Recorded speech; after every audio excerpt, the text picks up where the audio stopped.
Conta-se que John Wesley, o grande pregador, escritor, que foi o fundador da Igreja Metodista, viajando certa vez em um transatlântico, ouviu um ruído estranho na cabine vizinha, ocupada por um general norte-americano, que era governador na época do estado da Geórgia, nos Estados Unidos. Wesley foi à cabine para saber o que acontecia e soube que o criado do general tomara todo o vinho predileto daquele que era governador. Eu ordenei, explicou o general, que ele seja atado e entregue à justiça, porque o senhor deve saber, Dr. Wesley, que eu nunca perdoo. Neste caso, respondeu Wesley, eu espero que o senhor nunca peque. O general ficou confuso com a objeção e, pondo a sua mão no bolso, tirou de novo as chaves de sua bagagem, atirou-a ao criado, dizendo, toma aí, vilão, e comporte-se melhor no futuro. Creio que este seja um dos grandes desafios da humanidade, saber perdoar. Seja qual for a situação, a verdade é que o perdão é uma tarefa muito difícil para nós seres humanos. Parece que quando nos tornamos vítimas, os erros se intensificam. Ficam muito piores do que quando nós mesmos cometemos esses mesmos erros com outras pessoas. Acabamos por nos tornar juízes inquisidores e não hesitamos em condenar. O perdão é uma necessidade absoluta para a continuidade da existência humana. As palavras do bispo da Igreja Anglicana Sul-Africana, Desmond Tutu, Prêmio Nobel da Paz, nos mostra a importância do perdão para a boa convivência entre os seres humanos.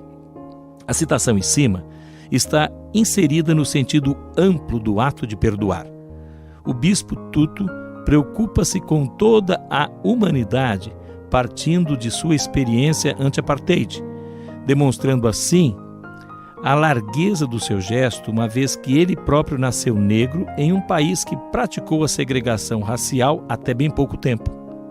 As religiões judaico-cristãs pregam o perdão, e uma das atitudes mais significativas nesse sentido foi o perdão do Papa João Paulo II, aquele que tentou assassiná-lo, um ato de amor e grandeza espiritual. A partir dessa visão, vou até a minha visão. Muitas vezes somos magoados e, por certo, também magoamos. A impressão que temos é que a nossa dor é maior e de que aqueles que sofremos a dor, não merecemos aquele tratamento. Se quem nos feriu foi por nós amado, é questão de tempo o perdão. Refiro-me às relações mais próximas, aquelas entre familiares, amigos e amores.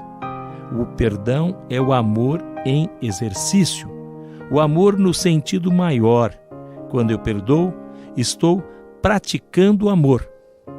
Por isso disse que é uma questão de tempo em relação às pessoas com quem mais nos relacionamos e de quem mais dependemos. Mas se torna mais difícil a partir do momento em que as relações são um pouquinho mais distantes, mas infelizmente até mesmo entre pessoas próximas, a falta de perdão acaba provocando inimizades longas, separação. Nesse campo das emoções humanas, uma das formas mais difíceis do ato de perdoar é a prática do auto-perdão. Para que eu me perdoe, preciso aceitar que errei, assumir minha falha e entender que essa falibilidade me faz humano. Se feri conscientemente ou não, peço perdão. Reconhecer meus limites e esperar. Reflito que talvez seja mais difícil pedir para ser perdoado, pois o orgulho fala mais alto. Todavia não custa exercitar e começar aceitando o erro para em seguida se dirigir ao outro em um ato de humildade. Talvez, e é necessário, com certeza, trazer à memória o quanto nós já erramos. E isso nos faz pensar duas vezes na hora de julgar.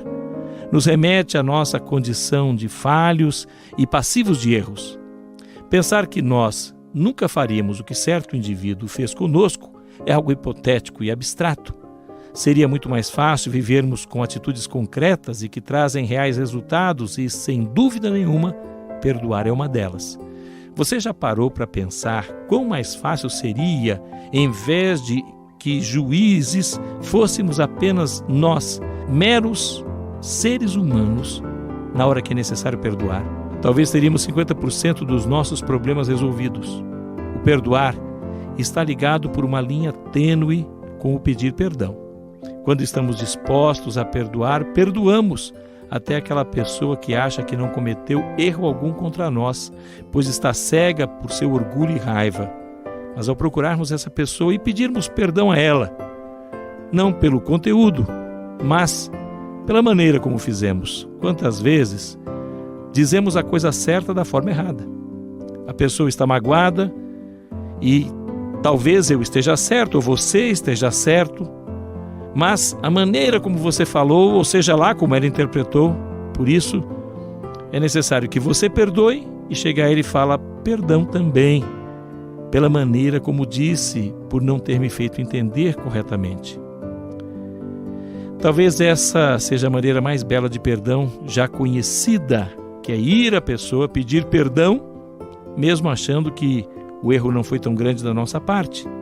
Lucas 23, aliás, versículo 34, é uma declaração de Jesus, a primeira frase de Jesus ao ser crucificado, e ele disse: Pai, perdoa-lhes, pois não sabem o que estão fazendo. Quando Jesus estava na cruz, morrendo por nossos pecados, pede a Deus, nosso Pai, que perdoasse todos. E aí, esse todos inclui eu e você. Porque por toda a humanidade Jesus morreu. E por causa de todos os pecados de todos os seres humanos de todos os tempos, Jesus foi crucificado.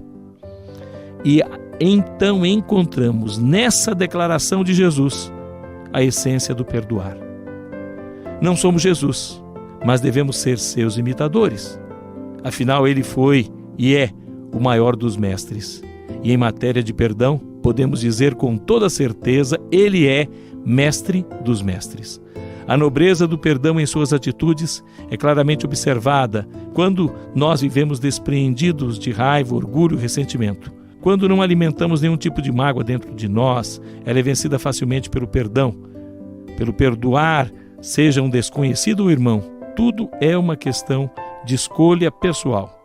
Escolher qual atitude tomar, qual sentimento você quer que seja maior em seu interior. A garantia do perdoar é que se vive muito mais feliz e em paz do que guardar uma série de frustrações e decepções dentro de si próprio. Quem não sabe perdoar, não sabe ser perdoado. Jesus sempre ensinou sobre o perdão. Em Mateus 18, 21 a 22, quando Pedro pergunta-lhe quantas vezes devemos perdoar nossos irmãos, Pedro aproximou-se de Jesus e perguntou: Senhor, quantas vezes deverei perdoar a meu irmão quando ele pecar contra mim? Até 7 vezes?